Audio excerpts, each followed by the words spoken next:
اللہ کا الحاکمین نے کیا فرمایا ہے کہ اپنے فوت شدگان کی اچھی چیزوں کا ذکر کرو، اذکروا محاسن موتاکم، اپنے فوت شدگان کی جو اگر اچھی چیزیں ہیں صرف ان کا تذکرہ کیا کرو، جو میرے پاس آ چکے ہیں تمہارے پاس اختیار نہیں ہے تو ان کے ایمان کے اوپر یا اس طرح کے ان کے اعمال کے اوپر تم اپنی زبان کو چلاؤ۔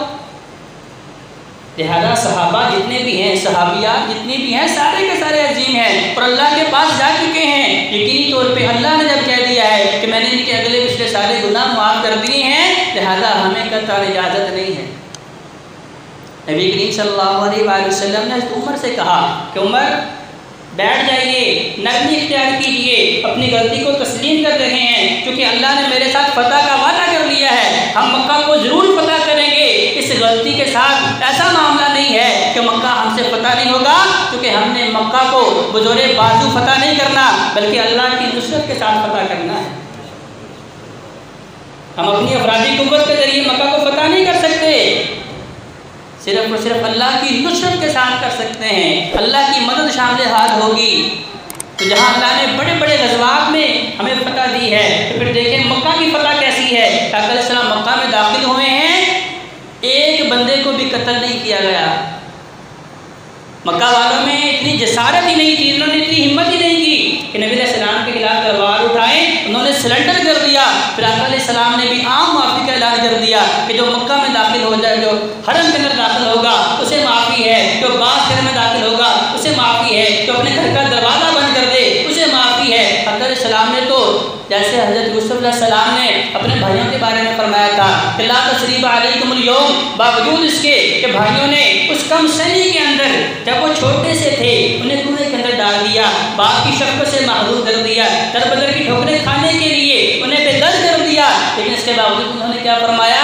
لا تثریب علیکم اليوم، بھائیوں میں تو تم سے سوال بھی نہیں کرتا۔ تو آقا علیہ السلام نے بھی اس سے زیادہ محبت کا اظہار کرتے ہوئے کہا لا تثریب علیکم اليوم، مجھے سارا کچھ یاد ہے، تم نے مجھے نمازوں میں ستایا ہے، میرے قتل کے منصوبے کیے ہیں، مجھے مجبور کر دیا کہ میں مکہ کو چھوڑ کے مدینہ چلا جاؤں، لیکن لا تثریب علیکم اليوم، آج تم سے سوال و جواب نہیں ہوگا، تم سے کوئی سوال نہیں ہوگا۔ ایسا کرنے عمل کیوں پیش کیا؟ صرف اللہ کی محبت کی خاطر۔ لہم اجرہم عند ربہم، آج ہم اگر کسی کے ساتھ نیکی کر رہے ہیں تو ذہنوں میں کیا ہوتا ہے کہ دیکھتا ہوں یہ بھی میرے ساتھ نیکی کرتا ہے کہ نہیں کرتا، اور اگر مشکل پڑنے پہ ہم بطور آزمائش، آزمانا صرف اللہ کا اختیار ہے، انسان کے لیے اختیار نہیں ہے کہ اپنے بھائیوں کی آزمائشیں لیتا پھرے۔ اگر ہم بھی کسی مشکل میں پھنسے ہیں، اپنے اسی بھائی کے پاس جاتے ہیں اور اگر اس نے مدد نہیں کی تو پھر ہم اپنا احسان یاد دلاتے ہیں۔ اللہ کو منان تو پسند ہی نہیں ہے، میں ایسے لوگ جو مریضاں میں خرچ کرتے ہیں اور اس کے بعد احسان جتلاتے ہیں، ان کی دل آزاری کرتے ہیں، اللہ فرماتے ہیں مجھے ان کی نیکی قابل قبول نہیں ہے۔ اس کا مطلب کیا ہوا کہ انہوں نے صدقہ و خیرات اور اس کی مدد صرف اس لیے کی تھی کہ میرے اوپر مشکل آئے گی تو یہ بھی میری مدد کرے گا، اس نے اللہ کی رضا کے لیے نہیں کیا تھا۔ اگر نیکی کرنی ہے صرف اللہ کی رضا کے لیے کریں۔ لہم اجرہم عند ربہم، اپنی ہر نیکی کی جزا اپنے رب سے لینی ہے، اگر لوگوں سے لینی ہے تو اللہ فرماتے ہیں لا خلاق لہم فی الآخرہ، ایسے لوگوں کے لیے میرے پاس تو کچھ بھی نہیں ہے۔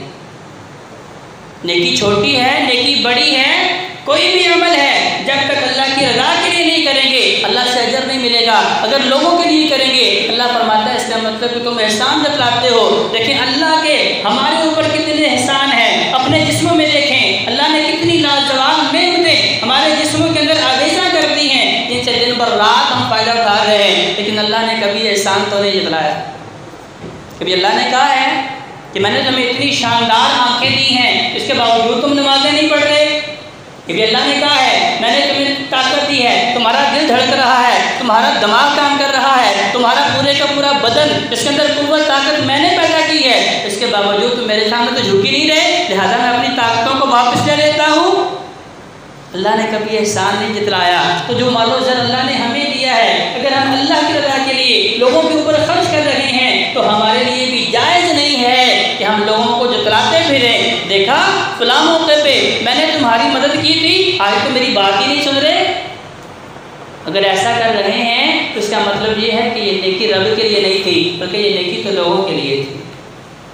تو اللہ کے الحاکمین نے سورۃ الممتحنہ کے اندر اسی حاتب بن ابی بلتہ رضی اللہ تعالیٰ عنہ کی غلطی کو سامنے رکھتے ہوئے بتایا کہ غلطی ہونا ایک بشری تقاضا ہے، لیکن اہل ایمان کا شیوا کیا ہے؟ غلطی ہونے کے بعد فوراً اسے تسلیم کر لینا، اسے مان لینا، اس کا اعتراف کر لینا۔ اور اسے اگلی آیات کے اندر اللہ حکم الحاکمین نے حضرت ابراہیم علیہ السلام کا تذکرہ کیا ہے، کہا جس طرح تمہارے لیے محبوب پیغمبر علیہ السلام کی سیرت کو اختیار کرنا ضروری ہے، اسی طرح تمہارے لیے ملت ابراہیم کو اختیار کرنا بھی ضروری ہے، کیونکہ انہوں نے بھی خالصتاً اللہ کی رضا کے لیے توحید کا ڈنکا بجایا ہے، اپنے والد کے سامنے بھی کھڑے ہوئے ہیں، والد کی محبت کو بھی قربان کیا ہے۔ کس کی محبت کے لیے؟ صرف اللہ کی محبت کے لیے، اللہ کی رضا کے لیے۔ پھر کیا کیا آزمائشیں آئی ہیں، ہر امتحان کے اندر وہ کھڑے اترے ہیں، ہر امتحان کے اندر کامیاب ہوئے ہیں۔ تو اللہ کا الحاکمین نے قرآن میں بتایا ہے کہ اہل ایمان، میں نے تمہارے ایمان کا بھی امتحان لینا ہے، دیکھنا ہے کہ تمہارا ایمان کس درجے کا ہے۔ کیا تمہارا ایمان حلق سے اوپر ہے یا اس کے اثرات تمہارے دل و دماغ کے اوپر بھی حاوی ہیں؟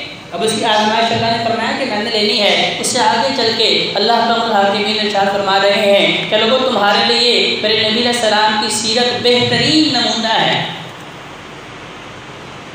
پہلی تو بات کہ ہم نے قرآن کے ساتھ اپنا تعلق مضبوط کرنا ہے، کیونکہ نبی کریم صلی اللہ علیہ وآلہ وسلم کا ارشاد گرامی ہے کہ جب قرب قیامت وقت ہوگا، جب حق اور سچ کی سمجھ نہیں آ رہی ہوگی اور ہر بندہ یہ دعویٰ کرے گا کہ جی میں ہی حق پہ ہوں، باقی سارے جھوٹے ہیں، بس میں ہی جنتی ہوں، باقی سارے جہنمی ہیں، فرمایا اس وقت دو چیزیں ایک ترازو ان کے سامنے ہے جس کے اوپر وہ پرکھ سکتے ہیں کہ حق کیا ہے، سچ کیا ہے، اس میں سے کھرا اور کھوٹا کیا ہے، اس میں سے صراط مستقیم کون سا ہے اور صراط جحیم جہنم کا راستہ کون سا ہے۔ فرمایا دو چیزیں، ایک کتاب اللہ کا کلام قرآن مجید ہے، وہ سنتی، اور فرمایا دوسری چیز میری سنت رسول ہے۔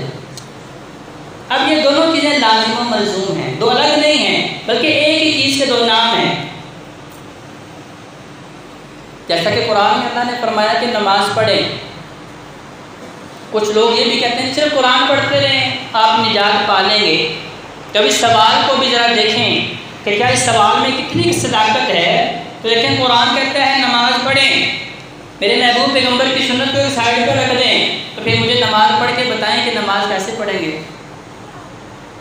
سب سے بنیادی اور سب سے اہم سوال جو اللہ نے میدان محشر میں پوچھنا ہے، میرے محبوب پیغمبر علیہ السلام فرماتے ہیں جو بندہ اس سوال میں کامیاب ہوا اس کے لیے سارے سوال آسان کر دی جائیں گے، اور جس بندے کے پاس اس سوال کا جواب نہیں ہوا کہ بندے تم نے نماز کیوں نہیں پڑھی، جیسے کہ اللہ نے قرآن میں فرمایا جب جہنمی جہنم میں چلے جائیں گے تو جنتی پوچھیں گے ما سلککم فی سقر، اور میرے بھائیوں جہنم میں کیوں جل رہے ہو، قالوا لم نکن من المصلین، سب سے پہلا عذر اہل ایمان موجود ہے، اب جہنم میں جل رہے ہیں، سب سے پہلا عذر کیا پیش کریں گے، ہم نمازیں نہیں پڑھا کرتے تھے، ہم نمازیں نہیں پڑھتے تھے، اب نماز پڑھنی ہے تو قرآن سے پوچھیں کتنی نمازیں ہیں، کتنی رکعتیں ہیں، قیام میں کیا پڑھنا ہے، رکوع میں کیا پڑھنا ہے، سجدے میں کیا پڑھنا ہے، تشہد میں کیا پڑھنا ہے۔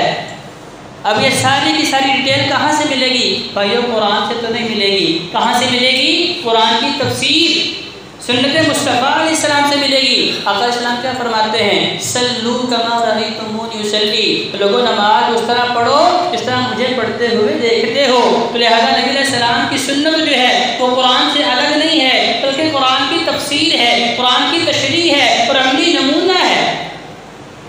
عائشہ صدیقہ رضی اللہ عنہا فرمایا کرتی تھی، اور اگر آپ نے مدینے کی گلیوں میں چلتا پھرتا قرآن دیکھنا ہے میرے محمد صلی اللہ علیہ وسلم کو دیکھ لو، قرآن کا عملی نمونہ آقا علیہ السلام کی سیرت مطہرہ ہے۔ تو آقا علیہ السلام کی کوئی بات ایسی ہے ہی نہیں جو قرآن کے منافی ہو یا قرآن سے ٹکرا رہی ہو، آقا علیہ السلام کی ہر بات کا تعلق وحی کے ساتھ ہے۔ وَمَا يَنطِقُ عَنِ الْهَوَىٰ إِنْ هُوَ إِلَّا وَحْيٌ يُوحَىٰ، اللہ فرماتے ہیں کہ میرا محبوب پیغمبر ہمارے حکم کے بغیر تو بولتا ہی نہیں ہے۔ تو اللہ کیا فرما رہے ہیں، لَقَدْ كَانَ لَكُمْ فِي فی رسول اللہ اسوۃ حسنہ۔ سورہ احزاب کے اندر اللہ اکرم الحاکمین نے ارشاد فرمایا لوگوں تمہارے لیے میرے محبوب پیغمبر علیہ السلام کی سیرت جو ہے وہ بہترین نمونہ ہے۔ اب وہ بہترین نمونہ کیا صرف مسجد کی چار دیواری کے اندر تک محدود ہے، صرف نماز روزے تک محدود ہے؟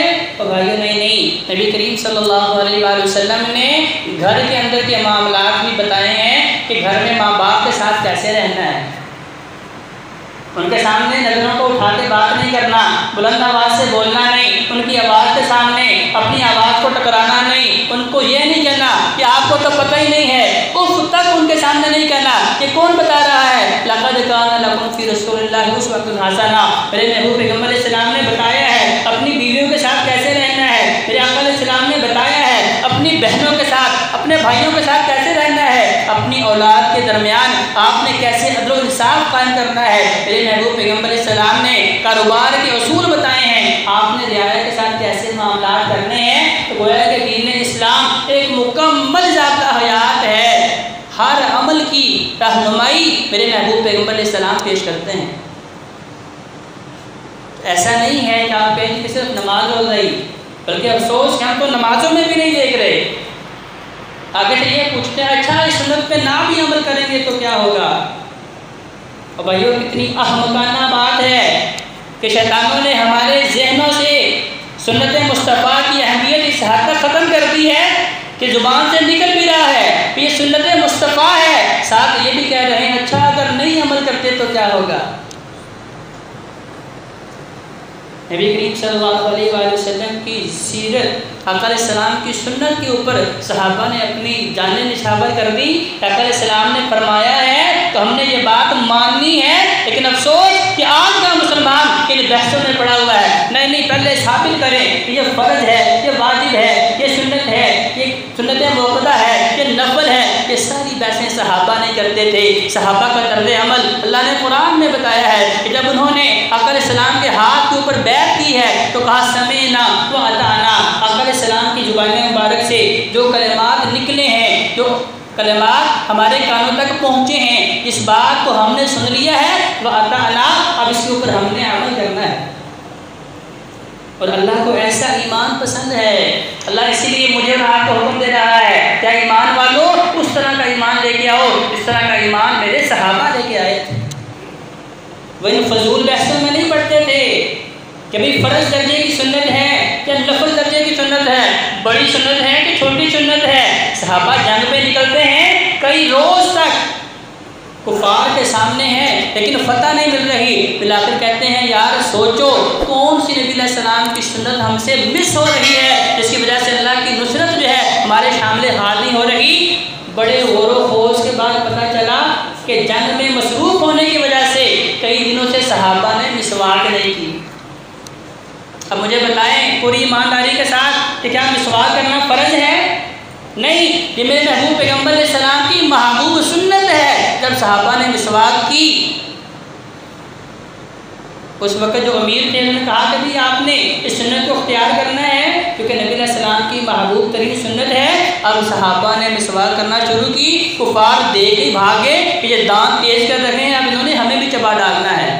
تو بتانے کا مقصد کیا ہے کہ میرے محبوب پیغمبر علیہ السلام کی سنت کا سب سے پہلے ہمیں جسمانی فوائد بھی ہیں، ہمیں روحانی فوائد بھی ہیں، ہمارے پاس دنیاوی فوائد بھی ہیں، اور سب سے بڑی بات ہمارے لیے اخروی فوائد بھی ہیں۔ اللہ کا الحاکمین نے نبی علیہ السلام کی سنت کے اندر ہماری کامیابی کو رکھ دیا ہے۔ جو لوگ سنت مصطفیٰ کے مطابق زندگی گزارنا چاہتے ہیں اللہ نے ان کی زندگیوں کو آسان کر دیا ہے، یہ والی زندگی بھی اخروی زندگی بھی۔ اور جنہوں نے سنت مصطفیٰ کو چھوڑ دیا ہے وہ باوجود اس کے ان کے پاس بڑی دنیا ہو سکتی ہے، روپیہ پیسہ ہو سکتا ہے، اولاد کی فراوانی ہو سکتی ہے، فیکٹریاں، کارخانے، گاڑیاں، نوکر چاکر ملازم ہو سکتے ہیں، لیکن ان کی زندگیوں میں اطمینان سکون نہیں ہے۔ وہ کہاں سے ملے گا؟ وہ اللہ کے ذکر سے ملے گا، محبوب پیغمبر علیہ السلام کی سنت مطہرہ سے ملے گا۔ تو بھائیو آج ہمارے پاس وقت ہے، آئیں پلٹیں، اللہ کی طرف رجوع کریں، قرآن اور نبی علیہ السلام کی سنت کے ساتھ اپنا تعلق مضبوط کریں۔ آئیں رب کے حضور دعا کرتے ہیں اللہ ہم سے ایمان میں قرآن اور نبی علیہ السلام کے فرمان کو پڑھنے کی، سمجھنے کی اور اس کے مطابق زندگی بسر کرنے کی توفیق عطا فرمائے۔ اقول قولی ھذا استغفر اللہ لی ولکم ولسائر المسلمین والمسلمات۔